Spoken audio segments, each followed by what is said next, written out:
I find it particularly amusing that the party who doesn't know how many genders there are to begin with has the gall to lecture us about gender equity.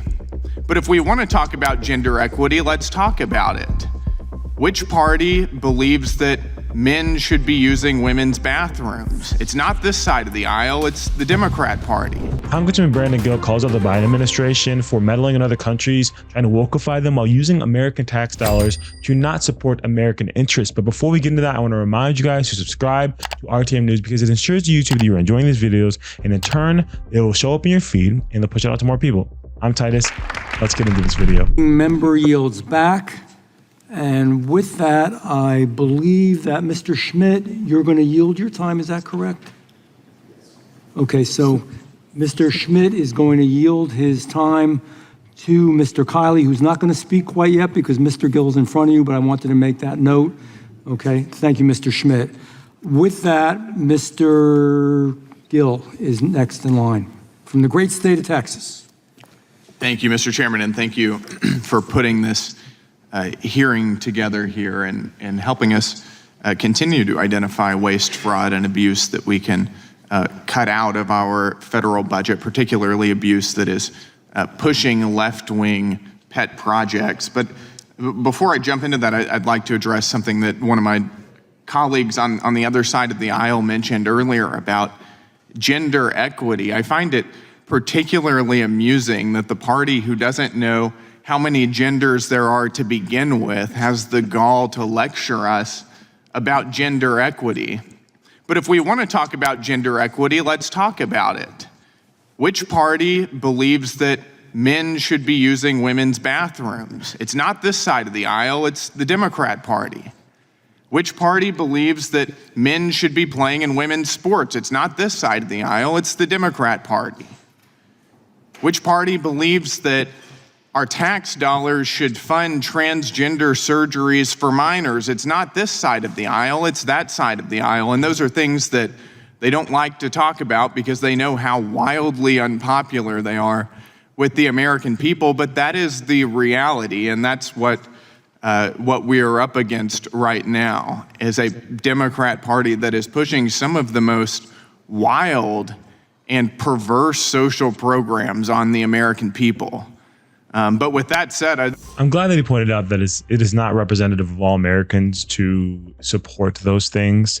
A lot of people don't necessarily care what you do. You can do your transition. You can do whatever you want to, whatever community you decide you want to affiliate yourself with, that's your business. But as soon as you try and infiltrate all of society and try and enforce us to believe what you believe and force us to follow what you follow and call you what you want to be called, when we half the time we're never going to interact at any point, we run in different social circles, we'll never ever meet. It's just trying to control. And so I'm really happy that he called that out because that sickens me. Regardless of I'm a Christian. I would never want to enforce you. Do I want you guys all to be believers? Of course, but I would never ever try and enforce legally or try and think that I need some sort of financial aid for my belief system. Oh, I'm a Christian, I'm being persecuted here, I should be getting paid by the government or whatever. I mean, that's some dumb off the cuff thing. But I'm just saying it should not be something that is implemented or government forced by the government by any means at all.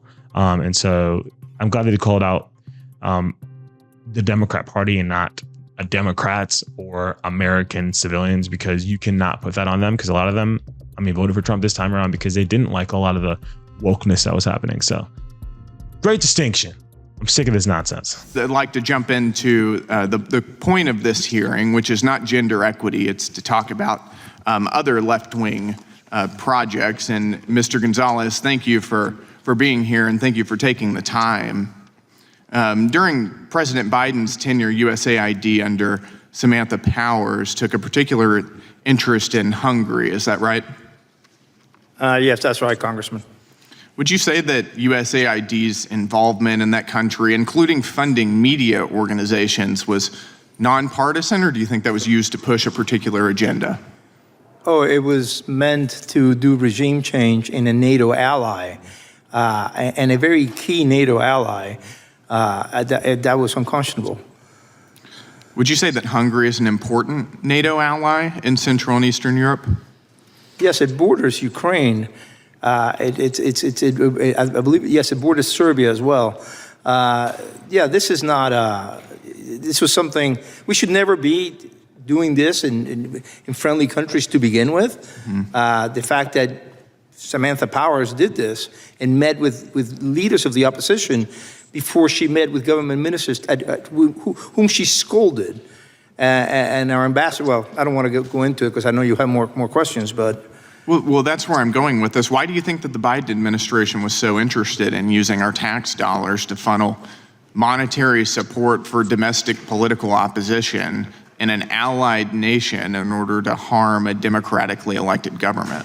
Well, for the same reason it did it in Guatemala and Macedonia with equally pro-U.S. leaders. It just didn't like conservative governments that were trying to do things like fighting for life, fighting for demographic growth in all these countries. Disagreed with their foreign policy. All these leaders were also very pro-Israel, pro-Taiwan. In the case of Guatemala, so I think that it was just the Biden administration disagreed with the politics of these countries, even though it went against U.S. interests to disagree with these governments. Right, and that's where I was going as well. Do you think that any of Hungary's domestic policies in question here, whether it's related to woke ideology or identity politics or migration, have any bearing on America's national security interests in the region? Before he answers that, that's actually insane that the Biden administration would sit there and try and meddle into countries that have similar interests to Americans and contradict that. Why are we always involving ourselves in things that we don't necessarily need to all the time? That's something that really frustrates me. Like, work on America. That's what you should be prioritizing right now. Why are you worried about what they're doing over there? Like, oh, I'm so sick of that. It was completely the opposite. It played exactly into Vladimir Putin's hands. It made pro-American Hungarians and Guatemalans or Macedonians question the United States and think of alternatives. It was very misguided. And shifting focus to the United States, do you think that there are similar left-wing, virtually money laundering operations here that are aimed at influencing American politics, particularly through the media? Yeah, I mean, Mr. Soros said very early on, I believe in the mid-'90s, that he wanted to turn his attention inward towards the United States. He's an American, he's free to do so. As I said in my testimony, I'm also free to criticize him. I disagree with him on the positions he takes. As I said, he's free to do that with his money. I'm free to criticize. Right, and I think we can also look to taxpayer-funded propaganda outlets like NPR and PBS as well. I believe that's playing out today in the Senate, yes. Thank you for your time. We appreciate it. I am calling out Soros. But yeah, I mean, I also like that he pointed out, like, you can do whatever. You can be from another country living in this country and support whatever party you want to. You can try and spout that propaganda if you want to. That's right. I don't think propaganda should be allowed. I don't think you should be allowed to just post your opinions when you're telling the news. Like, you should be unbiased. Present what is given, present what is true, present what happened. But I do not believe that there should be any sort of and you shouldn't be able to fund propaganda. But if you want to create some sort of news outlet and you want to have real journalism that is delivered with integrity, honesty, and just conviction to tell the truth, and then I don't care about that. But as soon as all this nonsense, all this trying to paint people out to be something that they're not, trying to twist people's words, I'm so sick of this in the news. I'm so sick of this being a thing. And the fact that it's not even from here is crazy. I mean, technically, we're a country that allows people to come here legally, but the fact that you're like dying hard on the Hill to promote just things that are harmful to America is absolutely ridiculous. And there needs to be something done about it. What exactly? We'll see. Maybe Brandon Gill will figure it out. But if you enjoyed this video, make sure to comment down your thoughts below. I hope you did. And I will see you guys in the next one. Peace.